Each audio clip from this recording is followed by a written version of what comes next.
Welcome to the Manasa Mandara YouTube channel. ರಾತ್ರಿ ವೇಳೆಯಲ್ಲಿ ಕರಿದ, ಖಾರದ ಮತ್ತು ಕೊಬ್ಬು ಇರುವ ಪದಾರ್ಥಗಳ ಸೇವನೆಯನ್ನು ಕಡಿಮೆ ಮಾಡಬೇಕು. ಪ್ರೋಟೀನ್ಗಳ ಸೇವನೆ ಆಹಾರದಲ್ಲಿ ಅತಿ ಮುಖ್ಯ. ಬೇಳೆಕಾಳುಗಳು, ದ್ವಿದಳ ಧಾನ್ಯಗಳಿಂದ ತಯಾರಿಸಿದ ಆಹಾರವನ್ನು ಉಪಯೋಗಿಸಬೇಕು. ತಂಪು ಪಾನೀಯಗಳ ಸೇವನೆಯಿಂದ ಶರೀರಕ್ಕೆ ಯಾವುದೇ ಕ್ಯಾಲೋರಿ ದೊರಕುವುದಿಲ್ಲ, ಆದರೆ ಶರೀರದ ತೂಕ ಹೆಚ್ಚುತ್ತದೆ. ಆಹಾರ ಸೇವಿಸುವಾಗ ನಿರಾಳ ಮನಸ್ಥಿತಿಯಿಂದ ಇರಬೇಕು.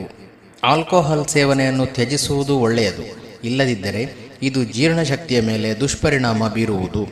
ಹುಳಿ ಪದಾರ್ಥಗಳನ್ನು ಹೆಚ್ಚಾಗಿ ಸೇವಿಸಕೂಡದು. ಆಹಾರದಲ್ಲಿ ಹಸಿರು ತರಕಾರಿ ಹಾಗೂ ಹಣ್ಣುಗಳ ಸೇವನೆ ಮಾಡುವುದು ಒಳ್ಳೆಯದು.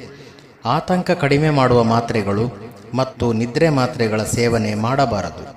ಮಲಗುವ ಕೋಣೆಯೊಳಗೆ ಯಥೇಚ್ಛವಾಗಿ ಗಾಳಿ ಬೆಳಕು ಬರುವಂತಿರಬೇಕು. ಕೋಪತಾಪಗಳನ್ನು ದೂರ ಮಾಡಿ ಶಾಂತಿಯನ್ನು ಕಾಪಾಡಿಕೊಳ್ಳಬೇಕು. ದಿನನಿತ್ಯ ಹಲ್ಲು, ವಸಡು, ನಾಳಿಗೆಗಳನ್ನು ಶುಭ್ರವಾಗಿಟ್ಟುಕೊಳ್ಳಬೇಕು. ಉಸಿರನ್ನು ದೀರ್ಘವಾಗಿ ಎಳೆದು ಕೆಲವು ಸೆಕೆಂಡುಗಳ ಕಾಲ ಒಳಗೆ ನಿಲ್ಲಿಸಿ ಅನಂತರ ನಿಧಾನವಾಗಿ ಹೊರಗೆ ಬಿಡಬೇಕು.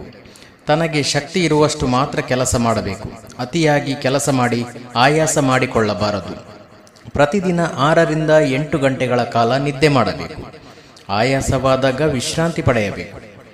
ನೆಟ್ಟಗೆ ನಿಲ್ಲಬೇಕು. ನೆಟ್ಟಗೆ ಕುಳಿತುಕೊಳ್ಳಬೇಕು. ನೆಟ್ಟಗೆ ನಡೆಯಬೇಕು. ಯಾವ ಕಾರಣಕ್ಕೂ ಬಗ್ಗಬಾರದು. ಆಹಾರವನ್ನು ಚೆನ್ನಾಗಿ ಅಗಿದು ತಿನ್ನಬೇಕು. ಸಾಂಬಾರ ಪದಾರ್ಥಗಳನ್ನು ಮತ್ತು ಕರಿದ ಪದಾರ್ಥಗಳನ್ನು ಹೆಚ್ಚಾಗಿ ತಿನ್ನಬಾರದು. ಯಾವುದೇ ಆಹಾರವನ್ನು ಅತಿಯಾಗಿ ಸೇವಿಸಬಾರದು. ಪ್ರತಿದಿನವೂ ಕ್ರಮವಾಗಿ ಮಲವಿಸರ್ಜನೆ ಆಗುವಂತೆ ನೋಡಿಕೊಳ್ಳಬೇಕು. ದಿನಕ್ಕೆ 1 ಬಾರಿ ಸಾಯಂಕಾಲ ಹೊರಗಡೆ ಶುದ್ಧವಾದ ಗಾಳಿಯಲ್ಲಿ ಮಲಗಿ ನಿದ್ದೆ ಮಾಡಬೇಕು. ಬ್ರಹ್ಮಚರ್ಯ ವ್ರತವನ್ನು ಪಾಲಿಸಬೇಕು.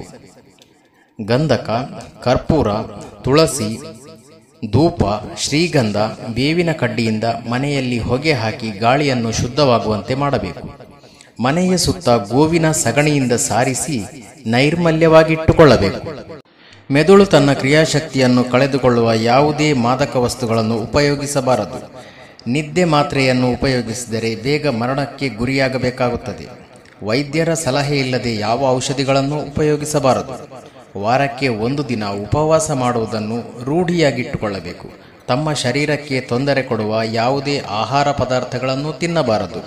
ಪ್ರತಿದಿನ ಬೆಳಿಗ್ಗೆ ಎದ್ದ ಕೂಡಲೇ ನಾಲಿಗೆ, ಬಾಯಿಯನ್ನು ಶುಚಿ ಮಾಡಿಕೊಂಡು 2 ಲೋಟ ಶುದ್ಧವಾದ ನೀರನ್ನು ಕುಡಿಯಬೇಕು. ತಾಳೆಹಣ್ಣುಗಳನ್ನು ಮೊಸರಿನ ಜೊತೆಯಲ್ಲಿಯೂ, ಬಾಳೆಹಣ್ಣುಗಳನ್ನು ಮಜ್ಜಿಗೆಯ ಜೊತೆಯಲ್ಲಿಯೂ, ಹಾಲನ್ನು ಮಜ್ಜಿಗೆಯ ಮೊಸರಿನ ಜೊತೆಯಲ್ಲಿಯೂ ಉಪಯೋಗಿಸಬಾರದು. ತನ್ನ ವಯಸ್ಸಿಗೆ ತಕ್ಕಂತೆ ವ್ಯಾಯಾಮವನ್ನು ಮಾಡಬೇಕು.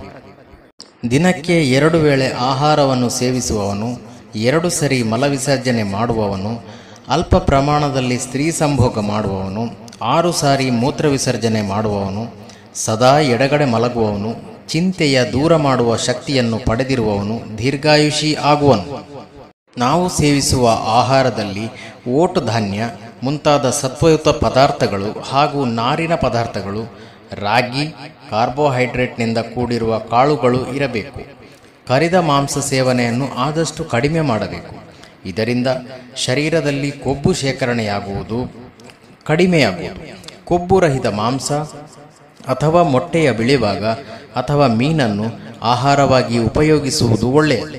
ವಿಡಿಯೋವನ್ನು ಶೇರ್ ಮಾಡಿ, ಸಬ್ಸ್ಕ್ರೈಬ್ ಮಾಡಿ. Thank you for watching.